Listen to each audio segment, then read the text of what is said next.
Assalamualaikum warahmatullahi wabarakatuh. Berjumpa lagi cikgu hari ini untuk soalan yang ke-12. So, apabila kamu tengok soalan macam ni, dah boleh tahulah bahawa ini adalah bab 5 tingkatan 5 di bawah tajuk kekongruenan pembesaran dan gabungan transformasi. Memang kamu boleh nampaklah ada perkataan gabungan transformasi di bawah ini. So, itulah bab dia, bab tingkatan 5, bab 5.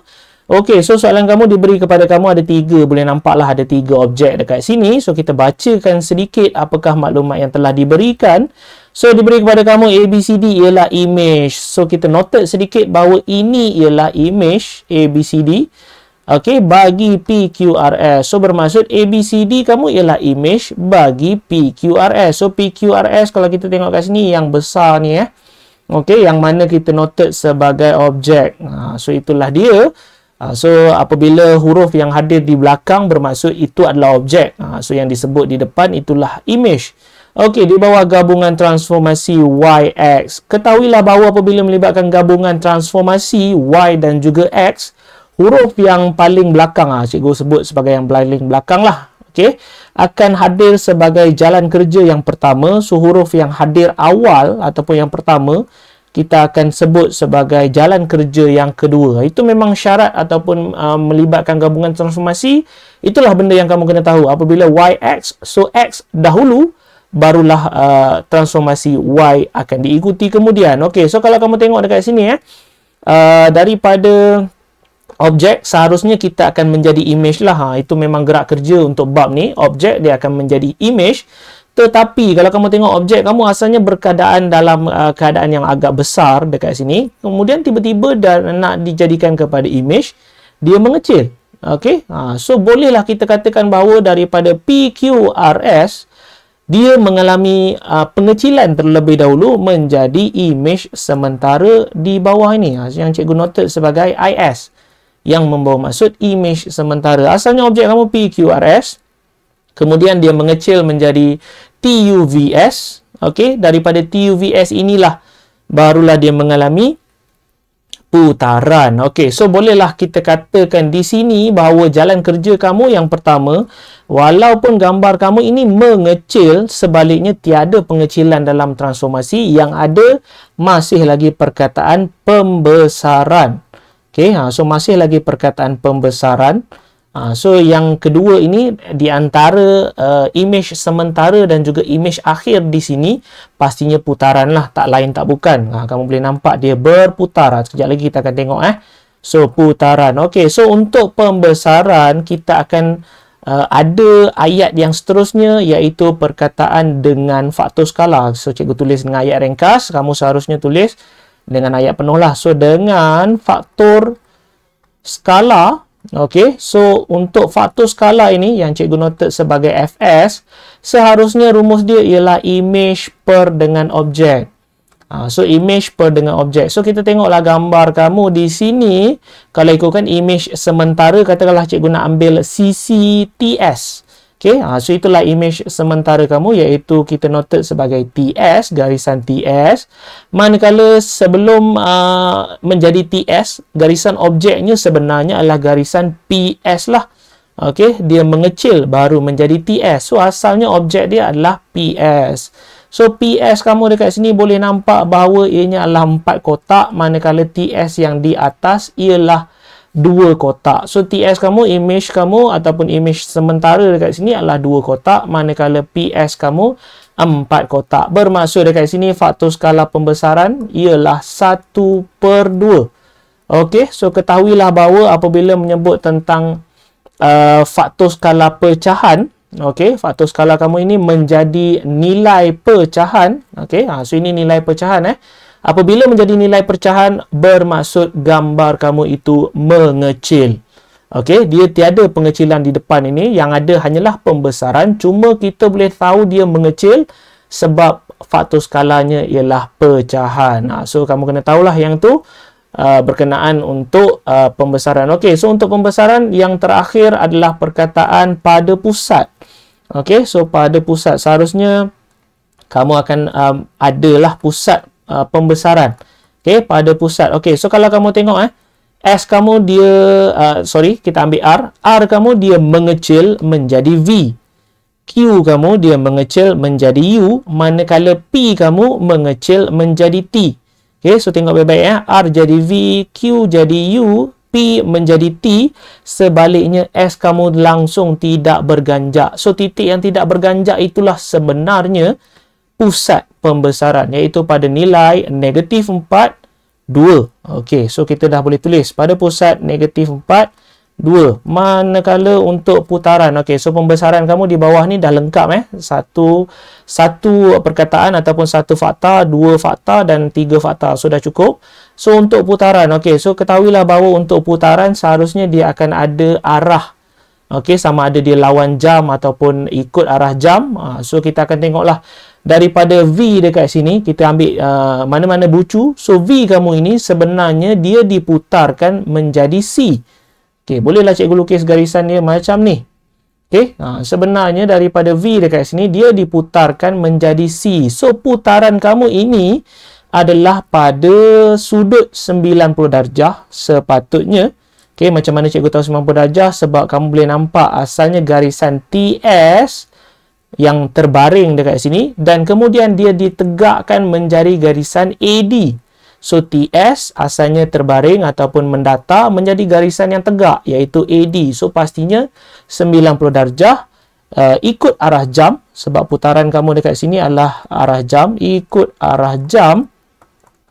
Alright, so pada pusat. Okey, so pada pusat dekat sini, pusat putaran. Okey, cikgu tulis terlebih dahulu pada pusat. Okey, jangan kamu guna perkataan short form seharusnya tulislah ayat yang penuh. Cuma cikgu sebab nak tunjuk kepada kamu supaya boleh kamu nampak.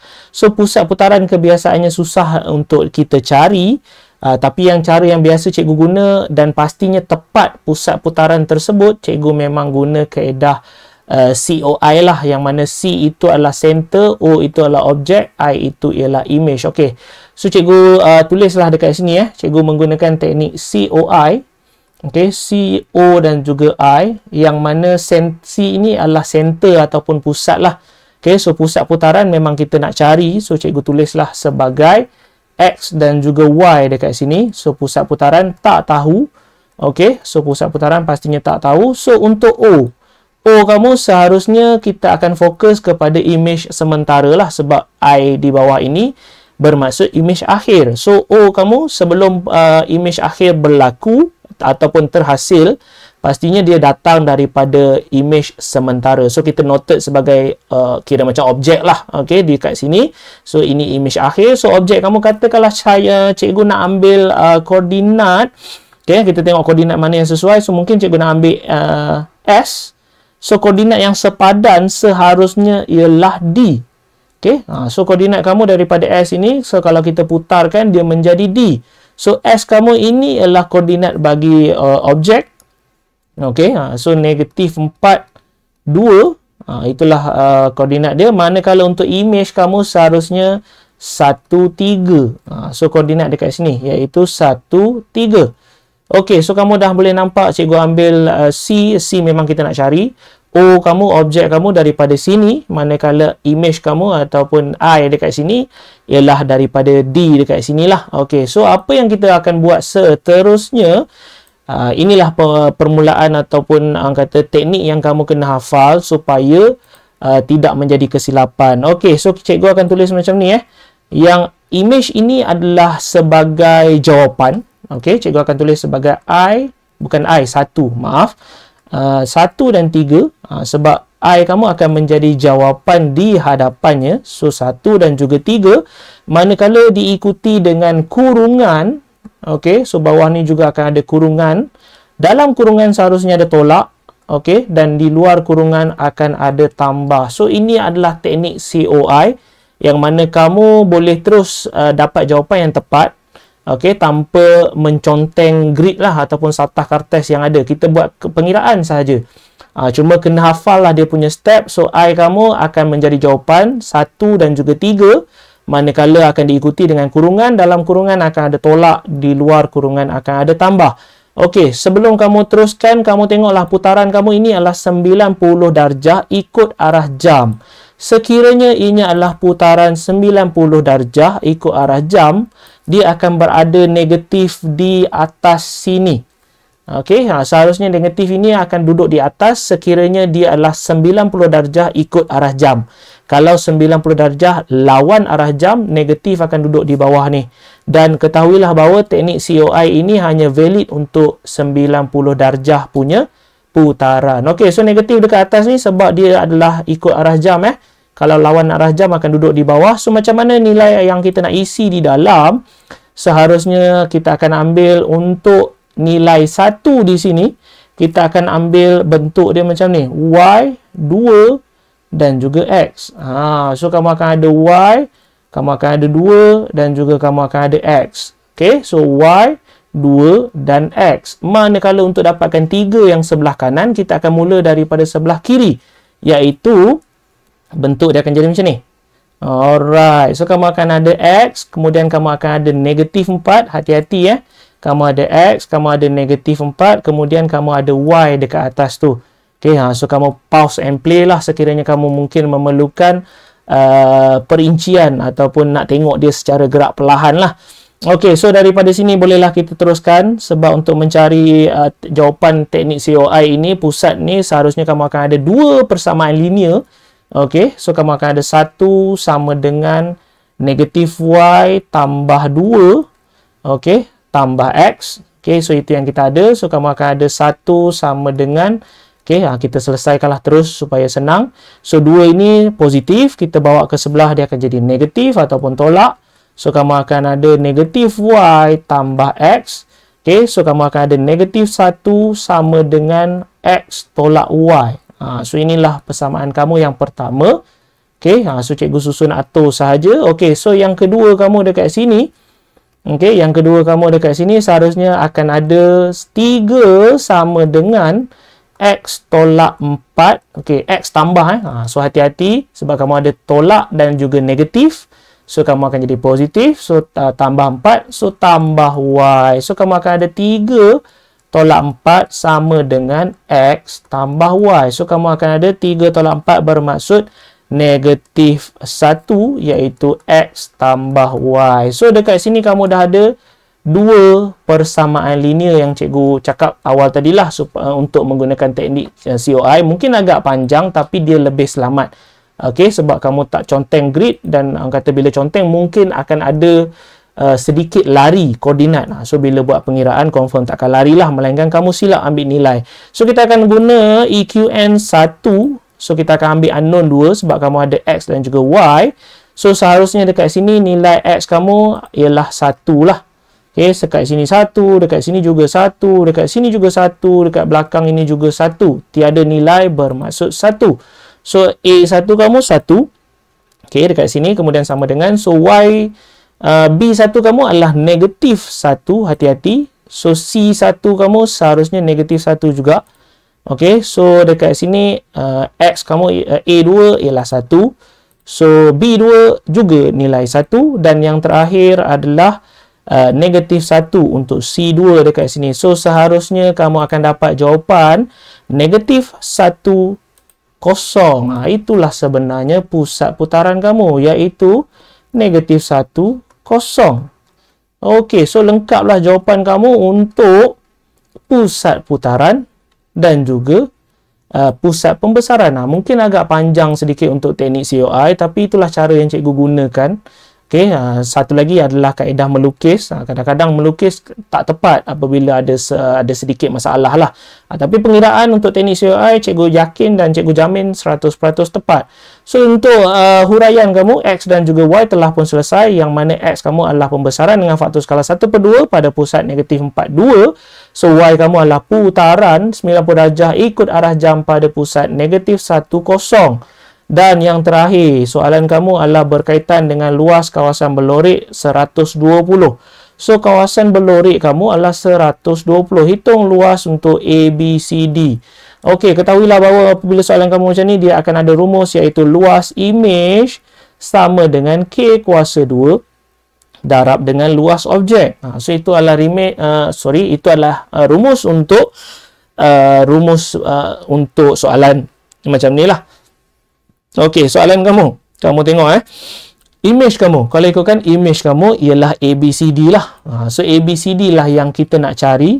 iaitu luas image.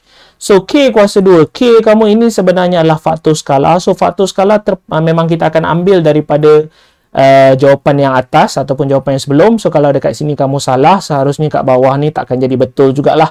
Okay, so kamu akan ada 1/2 kuasa 2 sebab nilainya adalah nilai yang sama.